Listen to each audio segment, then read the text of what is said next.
5 കോടി രൂപ ലോട്ടറി അടിച്ചല്ലോ, എന്ത് തോന്നുന്നു? ആദ്യമായിട്ടൊന്നുമല്ല ഞങ്ങളുടെ കുടുംബത്തിന് ലോട്ടറി അടിക്കുന്നത്. എന്റെ മുത്തച്ഛന് 1 ലക്ഷം രൂപ അടിച്ചു, എന്റെ അച്ഛന് 5 ലക്ഷം, എനിക്ക് 1 കോടി. ഇപ്പൊ എന്റെ മകന് എത്രയാടാ? 5 കോടി. 5 അങ്ങനെ പാരമ്പര്യമായിട്ട് ഞങ്ങളുടെ കുടുംബത്തിന് ലോട്ടറി അടിച്ചുകൊണ്ടിരിക്കുക. എന്താ ചോദിച്ചത്? സർ ഒരു ഫോട്ടോ കൂടി. ഞാനും. അവൻ നിന്നോട്ടറാ, ഫോട്ടോ വരുമ്പോ നെഗറ്റീവ് ആണെന്ന് വിചാരിച്ചോളും. ഇതെവിടുന്ന് കിട്ടണ്ട ഇത്രയും കറുത്ത കൂട്ടുകാരെ? കറുത്തതാണെങ്കിലും ഹൃദയം വെളുത്തതാ. അത് കൊണ്ടുവന്നണ്ടാ ഫോട്ടോ.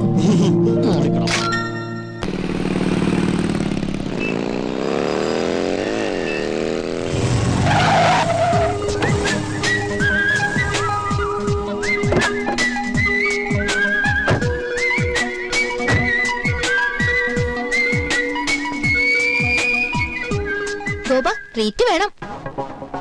അതെ, ഉഗ്രനൊരു ട്രീറ്റ് വേണം. ട്രീറ്റ് ഒക്കെ ചെയ്യാം, പക്ഷെ അതിനു മുമ്പ്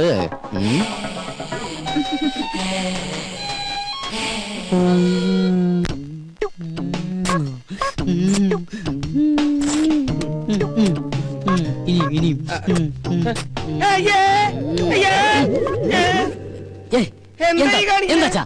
അയ്യേ പിശാശ്, ഇത്ര കാലത്ത് നേരം വെളുത്തൊന്ന് ടോർച്ച് അടിച്ച് നോക്കടാ. ഞാനൊരു മനോഹരമായ സ്വപ്നം കണ്ടു കിടക്കായിരുന്നു. എന്ത് സ്വപ്നാടാ നീ കണ്ടത്? അത് തന്തമാരോട് പറയാൻ പാടില്ല, അടൽസോളിയാ. നീ അച്ഛനോട് പറയില്ലേ? പറയാൻ പാടില്ല കിളവാ. എന്നാ ഇന്ന് മുതൽ നീ ഇവിടെ ഒറ്റയ്ക്ക് കിടന്നോ, താഴെ പോയി മുറി കിടന്നോളാം. അതേ ശരിയാവൂ. ഇങ്ങനത്തെ വൃത്തികെട്ട സ്വപ്നങ്ങൾ കാണുന്ന ഒരു മകന്റെ കൂടെ എനിക്ക് കിടക്കാനാവില്ല. ഇങ്ങനെ ഒരു ഇൻസിഡന്റ് ഉണ്ടായപ്പോഴാണ് എന്റെ അച്ഛൻ എന്നെ പിടിച്ച് വേറൊരു മുറി കയറ്റി കിടത്തിയത്. നീ പോയി ചായ ഇടാനാ? ഇന്ന് ചൊവ്വാഴ്ച അച്ഛന്റെ ദിവസമല്ലേ? മോനെ, ഞാൻ നിന്നിൽ നിന്ന് മറച്ചു വെച്ചൊരു സത്യമുണ്ട്. എന്താ? നീ ആരോടെങ്കിലും പറയൂ? ഇല്ല, എന്റെ അച്ഛൻ എവിടുന്ന്? അതല്ല, ചൊവ്വാഴ്ച കാരണന്മാര് ചായ ഇടാൻ പാടില്ല എന്നുള്ള സത്യമാണ് ഞാൻ നിന്നിൽ നിന്ന് മറച്ചു വെച്ചത്. നീ പോയി ചായ ഇട്. ആരാ പെണ്ണടിക്കുന്നത് ഞാൻ നോക്കിട്ട് വരാം. എനിക്ക് ചായ ഇടാൻ പറ്റില്ല. ഈ കണക്കിന് അച്ഛനൊരു പെണ്ണ് കിട്ടുന്ന നല്ലത്. നീ എന്താ പറഞ്ഞേ? ഒന്നുകൂടി പറഞ്ഞടാ. ഈ കണക്കിന് ഞാനൊരു പെണ്ണ് കിട്ടുന്ന നല്ലതെന്ന്. പോടാ പട്ടി എവിടുന്ന്.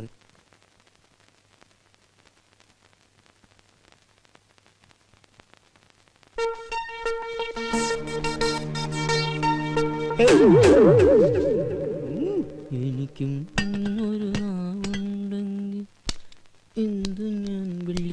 അതെ, ഞാൻ നിന്നോട് എന്താ ആഴ്ചയാണ് കാരണന്മാര് ചായ ഇടാൻ പാടില്ല എന്ന് പറഞ്ഞത്?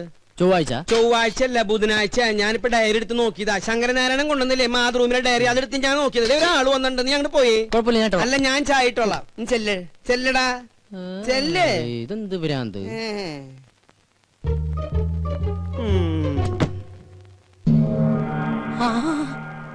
തോമാച്ച സാറോ? വാ സാറേ. സാറ് വല്ലാണ്ട് കറുത്തു. ഭാര്യയും പിള്ളേരൊന്നും വന്നില്ല സാറേ. അവള് പ്രസവത്തിന് പോയിരിക്ക. 6ാമത്തെ അല്ലേ? അപ്പൊ സാറിപ്പോ ബാങ്കിൽ നിന്ന് പോവാറില്ലേ? ഗോപാ, ഞാൻ അച്ഛനെ വിളിക്കാം. എന്തിനാ? എടാ, എന്റെ പേഴ്സണൽ റിസ്കിലാണ് നിങ്ങൾക്ക് ഞാനന്ന് ഹൗസിംഗ് ലോൺ അനുവദിച്ചു തന്നത്. അറിയാം.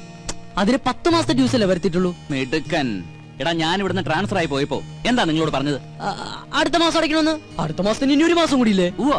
അല്ല, എന്താ നിങ്ങളുടെ ഉദ്ദേശം ഈ ഒടുക്കത്തെ ലോൺ എങ്ങനെയെങ്കിലും അടച്ചു തീർത്ത് സ്നേഹസമ്പന്നനും ദയാശീലനുമായ സാറിനെ രക്ഷിക്കാന്നുള്ളതാണ്. സത്യം. ഞാൻ ചത്ത് മണ്ണടിച്ചിട്ടായിരിക്കും. നല്ലവരല്ലേ, ദൈവം വേഗം വിളിക്കും. സാർ വേണ്ട. ദേഹത്ത് തൊട്ടുള്ള സംസാരം ഒന്നും വേണ്ട. സത്യം പറയാലോ, സാർ ഒരു ശുദ്ധ മണ്ടന. സോറി, ശുദ്ധ പാവ. ഒരു കാര്യം ചെയ്യാം. ഞാൻ ഈ 5 ലക്ഷം രൂപ ഒറ്റ മാസത്തിനുള്ളിൽ ഒരുമിച്ച് അടയ്ക്കാന്ന് വിചാരിക്കാം. എനിക്ക് എത്ര രൂപ ഇളവ് തരാൻ പറ്റും? പരിഹസിക്കുക? ആത്മാർത്ഥമായിട്ടാണ് സാറേ. ഇന്നേക്ക് ഒറ്റ മാസത്തിനുള്ളിൽ സാറിന്റെ കംപ്ലീറ്റ് എമൗണ്ട് ഞാൻ അടച്ചു തീർത്തിരിക്കും. ഉറപ്പാണോ? ഉറപ്പ്. എന്റെ അച്ഛനാണ് സത്യം. ഇത് ഞാൻ അവസാനമായിട്ട് വിശ്വസിക്കാം.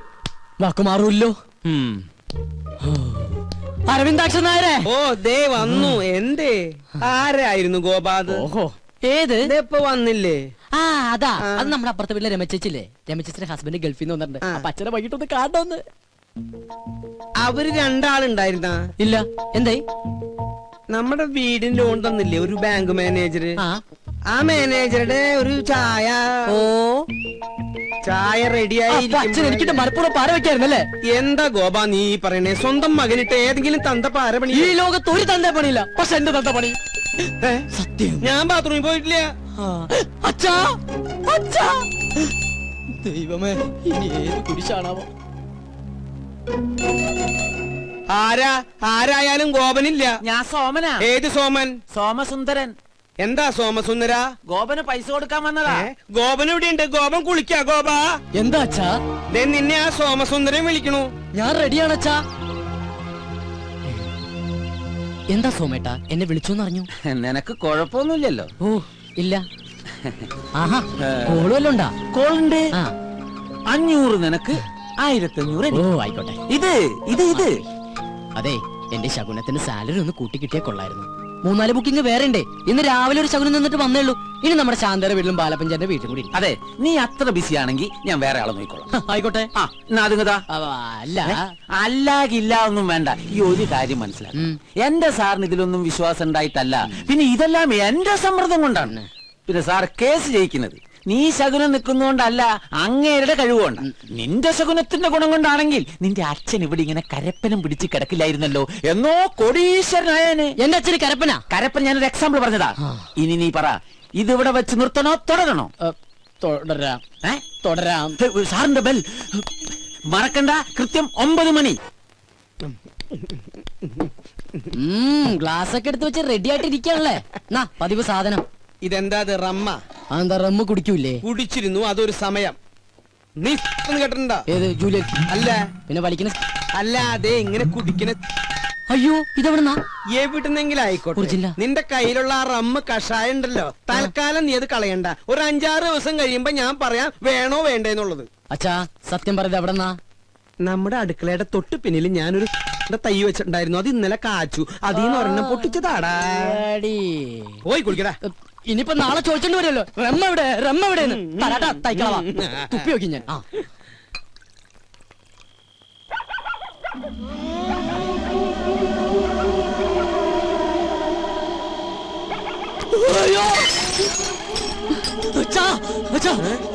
എന്റെ ബെഡ്റൂമിൽ ഒരു പ്രേതം. പ്രേതോ? ഇതാ ഇത് ശീതൾ. ശീതൾ ഇന്ന് മുതൽ നമ്മുടെ പെയിൻ ഗസ്റ്റാ. പെയിൻ ഗസ്റ്റാ? എന്നിട്ട് എന്നോട് ചോദിച്ചോ? നിന്നോട് ചോദിച്ചിട്ടാണോ നിന്റെ അമ്മയെ ഞാൻ കല്യാണം കഴിച്ചത്? ഞാൻ ആ സമയത്ത് ഇല്ലായിരുന്നല്ലോ. ഈ പെയിൻ ഗസ്റ്റ് ഇവിടെ വരുമ്പോഴും നീ ഇവിടെ ഇല്ലായിരുന്നു. അച്ഛനും കൂടെ വന്നേ. അതെ, ആരാ എന്താന്നൊക്കെ അറിയാതെ ഒരു പെൺകുട്ടി ഇവിടെ താമസിപ്പിക്കാന്ന് പറഞ്ഞ? ഇവൾ എന്റെ ഒരു സുഹൃത്തിന്റെ മകളാ. ഏത് സുഹൃത്തിന്റെ? ഡെറാഡൂണിൽ എനിക്കൊരു സുഹൃത്തില്ലേ? ഏത്? എന്നാ ഡെറാഡൂണിൽ എനിക്കൊരു സുഹൃത്തുണ്ട്. അയാൾ ഇപ്പൊ അമേരിക്കയിൽ ഫിലോഡാൽഫിയയിലാണ്. അതുകൊണ്ട് അയാൾ ഡെറാഡൂണിൽ ഇല്ല. അയാൾക്ക് കുവൈറ്റിലേക്ക് വരാനും പറ്റില്ല, ദുബായിൽക്കോട്ട് കയറ്റൂല. അതുകൊണ്ട് മകളെ ഇങ്ങോട്ട് പറഞ്ഞയച്ചു. അച്ഛൻ എന്തൊക്കെ പറയണം? വെള്ളമൊടിച്ച വയറ്റി കിടക്കണം. എനിക്കൊന്നും മനസ്സിലാവണില്ല. ദുബായിന്ന് കേട്ടിട്ടുണ്ടാ, കുവൈറ്റിന്ന് കേട്ടിട്ടുണ്ടാ, ഫിലോഡാൽഫിയെന്ന് കേട്ടിട്ടുണ്ടാ, അമേരിക്കന്ന് കേട്ടിട്ടുണ്ടാ. ഇതാ പറഞ്ഞത് എഡ്യൂക്കേഷൻ വേണം, എഡ്യൂക്കേഷൻ വേണമെന്ന്. ഇവനാകെ അറിയാവുന്നത് beef fry, parotta, biryani, fried rice, chilli chicken. ഇവൻ എങ്ങനെ ജീവിക്കും? പോയി ചെന്ന് കിടന്നുറങ്ങടാ. ഞാൻ പറഞ്ഞ സ്ഥലങ്ങളുടെ പേര് ഏതെങ്കിലും ഓർമ്മയുണ്ടോ? ഏത്? ഡെറാഡൂൺ. ഡെറാഡൂൺ നിനക്ക് പിടിച്ചില്ല? ഡെറാഡൂണിനാടാ. അച്ഛന്റെ ഏറ്റവും വലിയ സുഹൃത്ത് ഡെറാഡൂണിലുണ്ടെന്നുള്ള കാര്യം അറിയാതെ പോയത് മഹാ കഷ്ടായിപ്പോയി. ഡെറാഡൂൺ ഡെറാഡൂൺ ഡെറാഡൂൺ. Good night Dehradun. നിന്റെ അമ്മൂട ഇത് ഏതായി ഡെറ? എന്റെ ഡെറാഡൂണിന്റെ അമ്മയ്ക്ക് വിളിക്കല്ലേടാ.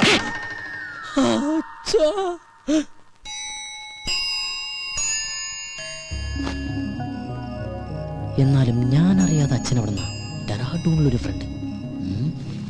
അവൾ ആരായിരിക്കും? ഇനി അച്ഛന്റെ അബദ്ധത്തിൽ വലുതും ചോദിച്ചാലോ? അല്ലെങ്കിൽ വേണ്ട, എന്നാൽ അവൾ ആരാ നോക്കാം.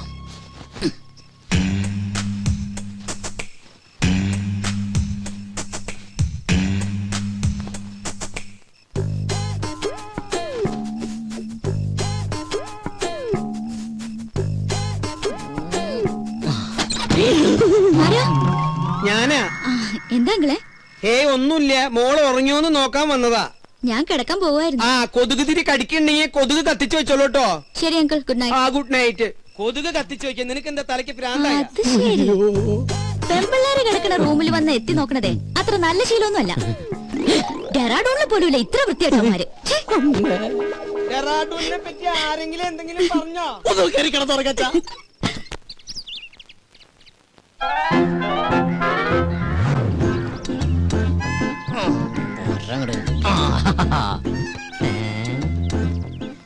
മേടിച്ചിട്ട് 1 വർഷമായുള്ള അതിനുള്ളിൽ തീർന്നു. എന്തൊരു ചൂടാ ഇവിടെയൊക്കെ. എന്താ കുസ്തി പിടിച്ച് മതില് മറിച്ചിടണ്ട. പേസ്റ്റ് ഇതെവിടെന്നാ? ഇതെന്റെ, അല്ലാതെ ഈ വീട്ടിലെവിടുന്ന പേസ്റ്റ്? പേസ്റ്റിൽ എന്നിട്ടൊന്നും അല്ല. ഒരു സാധനം മേടിച്ചു കഴിഞ്ഞാൽ തീരുന്നവരെ മാക്സിമം യൂട്ടിലൈസ് ചെയ്യാന്നുള്ളത് ഞങ്ങളുടെ ഒരു ശീലമാണ്. അല്ലാതെ ഇല്ല ഞട്ടല്ല. അച്ഛാ ആ 1200 ഗ്രാമിന്റെ പൊട്ടിക്കാത്ത പേസ്റ്റിംഗ് എടുത്തേ. പല്ല് വെക്കുന്ന ഫാമിലിയാണെന്ന് അറിയട്ടെ. കൂടുതൽ ഇടിക്കല്ലേ. എങ്ങനെ ചിരിക്കാതിരിക്കും? 1200 ഗ്രാമിന്റെ പേസ്റ്റ് ഇല്ലാന്ന് ഏത് പൊട്ടിക്കും അറിയാം. ഓഹോ, അപ്പൊ മനസ്സിലായല്ലേ. കൂടുതൽ ഡയലോഗ് അടിക്കാതെ പല്ലിയേക്ക്. അതെ, ഒന്ന് നിന്നേ മോളെ. അത്ര നിർബന്ധമാണെങ്കിൽ ആ സോപ്പും കൂടി എടുത്തുകൊണ്ട് വന്നിട്ട് എന്നെ കുളിപ്പിച്ചും കൂടി താ. ഞാൻ റെഡി. നീ റെഡിയാവും. നീ ആ സൈസ് സാധന. നാണോ ഇല്ലാത്തവള്. അതാരാന്ന് ഞാൻ ഇന്നലെ കണ്ടു. എന്ത് കണ്ടു? വാതിലിന്റെ ഇടയിലൂടെ ഇങ്ങനെ. അച്ഛാ, ഇവളൊക്കെ എവിടെ നിന്ന് കുറ്റിയും പറിച്ചോണ്ട് വന്നതാ? ഈ അച്ഛനോടെ പോയി കിടക്ക. അച്ഛാ, അച്ഛാ, കാണല്ലേ സാർ. നീയാ? എന്താ രാവിലെ പത്രത്തിന്റെ ബില്ല്. ഓ, അതൊന്നും വേണ്ടാപ്പാ. തമാശ കളഞ്ഞിട്ട് കാശ് എടുക്കട്ടെ സാറേ. 450 രൂപ. 450 രൂപ. അതിനു വേണ്ടിട്ടാ നീ രാവിലെ വന്നേക്കണേ. നീ ഒരു കാര്യം ചെയ്യ്, പോയിട്ട് ഒരു മാസം കഴിഞ്ഞിട്ടോ. ഇനി ഒരു മാസം കഴിഞ്ഞാ ഇത് കേൾക്കാൻ തുടങ്ങിയിട്ട് കാലം കുറെ ആയിട്ടാ. എടാ, അപ്പുറത്തെ വീട്ടിലെ തോമസ് ചേട്ടനല്ലേ കോടിക്കണക്കിന് രൂപയുടെ കടക്കാരനാ. അറിയോ നിനക്ക്? എനിക്ക് അയാളുടെ കോടിക്കണക്കിന് രൂപയുടെ കണക്കൊന്നും അറിയണ്ട. എനിക്ക് എന്റെ പത്രത്തിന് 450 രൂപ അപ്പം കിട്ടണം. ഓ പിന്നെ, ഞങ്ങൾ ഈ പാവങ്ങളുടെ 450 രൂപ ഇട്ടിട്ടുണ്ട് നിന്റെ മാതൃഭൂമി പത്രം നടന്നു പോവാൻ. ഒന്ന് പോരാ. നല്ല ഒന്നാമതൊരു വീട് കെട്ടിയിട്ടുണ്ടോ ചേട്ടാ? എന്തിനായി പിച്ചത്തരം കാണിക്കണേ? വീടല്ലേ കെട്ടിട്ടുള്ളൂ, ഞാൻ കെട്ടിട്ടില്ലല്ലോ. എടാ, ഞാൻ കെട്ടിക്കഴിഞ്ഞാണെങ്കിൽ ആ സ്ത്രീധനത്തിന്റെ തുക കൊണ്ട് ആദ്യം കടമിട്ടത് നിന്റെ ആയിരിക്കൂടാ. എന്നാ ആ കല്യാണം കൂടി ഞങ്ങൾ മാതൃഭൂമിക്കാർ നടത്തി തരാം. ആയിക്കോട്ടെ. അതെ, എന്റെ കല്യാണം നടത്തിയിരിക്കുക. ഈ ഒരു ജോലിക്കാരും പറഞ്ഞിട്ട് ആ ആലോചന നടന്നിട്ടുള്ളത്. ഈ കാശ് കൂടി തന്നില്ലെങ്കിൽ എന്റെ ഏജൻസി കെട്ടി. എന്റെ ഏജൻസി കെട്ടിയതിന്റെ കല്യാണം നടക്കില്ലേട്ടാ. വയലന്റ് ആവല്ലേ രമേശ. നീ ഒരു കാര്യം ചെയ്യ്, നീ അതവരെ പറഞ്ഞ് മനസ്സിലാക്ക. ആരെ? പെൺവീട്ടുകാരെ? അല്ലട, പത്രക്കാരെ. ഇപ്പൊ ഞാൻ നിന്നോട് ഒരു ഒഴിവ് പറയുന്നില്ല, അതുപോലെ നീ അവരോട് ഒഴിവ് പറയും, അവര് മറ്റുള്ളവരോട് ഒഴിവ് പറയും. അങ്ങനെ ഒഴിവ് കഴിവൊക്കെ പറഞ്ഞില്ലടാ നമ്മൾ ഇന്ത്യക്കാർ ജീവിച്ചു പോണത്. അതെ, അങ്ങനെ മറ്റുള്ളവർ പറയുന്ന ഒഴിവില് നമ്മൾ ഇങ്ങനെ ഒഴിഞ്ഞു മാറി നടക്കാം. അതെ, ഇന്ന് വൈകുന്നേരത്തോടെ കാശ് എന്തെങ്കിലും എന്റെ സ്വഭാവം മാറൂട്ടാ. നീ ഒരു ചുക്കും ചെയ്യില്ല. എന്നാ നാളെ മുതൽ പത്രം വായിക്കണമെന്ന് കാണാ. നിന്നെ. അതെ, പത്രം നിന്റെ മാത്രമല്ല, കേരളത്തിൽ 5-6 പത്രങ്ങൾ വേറെ ഉണ്ട്. എടാ, ഓരോരുത്തരോട് ഒരു 3 മാസം വെച്ച് കടം പറഞ്ഞിട്ടുണ്ടെങ്കിൽ ഈസി ആയിട്ട് 2 വർഷം പോകും. അറിയോടാ, പോടാ പേരട്ടത്തിണ്ടി. അയ്യേ, എന്ത് ജന്തുക്കളത്! അച്ഛനും മുന്നും കൂടി ഇറങ്ങിയിരിക്കാൻ നാട്ടുകാരെ പറ്റിക്കാൻ. അച്ഛാ, അച്ഛാ, നേരായല്ലോ അച്ഛ അച്ഛാന്നും പറഞ്ഞ് കൊരവള്ളി പൊട്ടിക്കാൻ തുടങ്ങിട്ട്. എന്താ അത് ശരി, ബാത്റൂമിൽ കയറി ഒളിച്ചിരിക്കായിരുന്നല്ലേ? ഒളിച്ചിരിക്കാൻ പോയതല്ല, മനുഷ്യന്റെ പ്രാഥമിക ക്ലേശങ്ങൾ ഒഴിവാക്കാൻ വേണ്ടി പോയതാ. ഓ, എനിക്കറിയാം, പേപ്പർ കേട്ട പൊളിച്ചിരുന്നല്ലേ? ഞാൻ ഒരു പ്രാവശ്യം പറഞ്ഞു ഒളിച്ചിരിക്കാൻ പോയതല്ലെന്ന്. എനിക്കറിയോ? അതെ, ഇനി അവൾ ഇവിടെ ഒരു നിമിഷം പോലും നിൽക്കാൻ പറ്റില്ല. എന്ത് പറ്റി? അവള് ശരിയല്ല. ഏയ്, അങ്ങനെ വരാൻ വഴിയില്ലല്ലോ. ആര് പറഞ്ഞു വഴിയില്ലെന്ന്? ഇന്ന് കൊച്ചുവിളപ്പം കാലത്ത് എന്റെ അടുത്ത് ശൃംഗരിച്ചോണ്ട് വന്നിരിക്കാ. ഞാനൊരാണല്ലേ, എനിക്കെന്തെങ്കിലും സംഭവിച്ചാ? നിനക്കെന്ത് സംഭവിക്കാൻ? 2 ആണുങ്ങൾ മാത്രം താമസിക്കുന്ന സ്ഥലത്ത് ഒരു പെണ്ണ് വേണ്ട. എന്താ ഗോപ നീ പറയണേ? ഞാൻ ആ കുട്ടിയുടെ അഡ്വാൻസ് മേടിച്ചതല്ലേ. അഡ്വാൻസാ?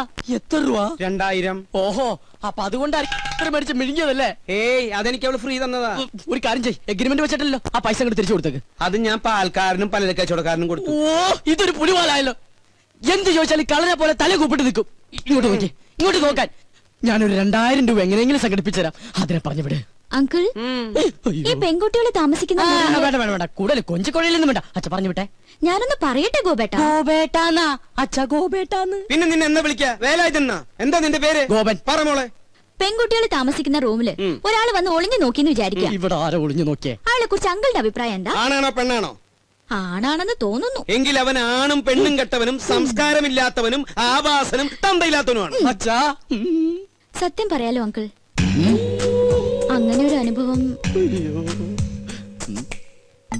ഹോട്ടലിൽ വെച്ചുണ്ടായതുകൊണ്ടാ ഞാൻ ഇങ്ങനെ ഒരു സ്ഥലം തേടി വന്നത്. ഇവിടെ ഞാൻ സേഫാ. എനിക്ക് സമാധാനായി. അങ്കിളിന്റെ മുഖം കണ്ടാൽ അറിയാം അങ്കിൾ ഒരു ഇന്നസെന്റ് ആണെന്ന്. ഇങ്ങനെ ഒരു അച്ഛനെ കിട്ടിയത് ഗോപന്റെ ഭാഗ്യാ. എന്റെ ഈശ്വരാ, ഇത് ഞാൻ പലപ്പോഴും നിന്നോട് പറയണമെന്ന് വിചാരിച്ചതാ. പക്ഷേ അന്നൊക്കെ ഞാനത് കൺട്രോൾ ചെയ്തു. അയ്യോ, ഇന്ന് ശീതളിൽ നിന്നും ഈ വാക്കുകൾ അടർന്നു വീണപ്പോ എന്റെ ക്ലേശമൊക്കെ മാറി. മോള് സമാധാനായിട്ട് അകത്തേക്ക് പോയിക്കോ. ഒടുക്കത്തൊരു ക്ലാസ്. അച്ഛാ, അച്ഛാ, അച്ഛാ, ബഹുത്ത് അച്ഛാ. നിങ്ങളുടെ അമ്മയുടെ അച്ഛൻ. എടി മൂദേവി. ഓ ദൈവം, എന്റെ മാനം കപ്പലേറി.